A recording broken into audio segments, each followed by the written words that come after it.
Tired of that laggy Android phone and missing out on the coolest features?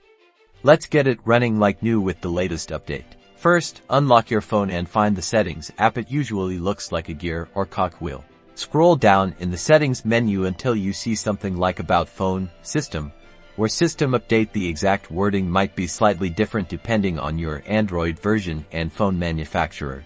Tap on About Phone or System, and then look for Software Update or System Update. This is where you'll check for available updates. Now, tap on Check for Updates. Your phone will connect to the server and see if there's a new version of Android available for you.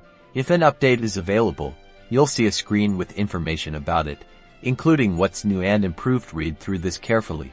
To start the update, tap on Download and Install. Make sure you're connected to Wi-Fi to avoid using up your mobile data.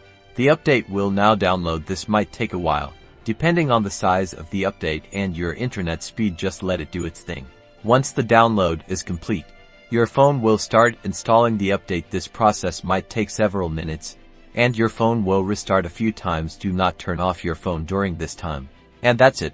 Once the installation is finished, your phone will boot up with the latest version of Android. Enjoy the new features and improved performance.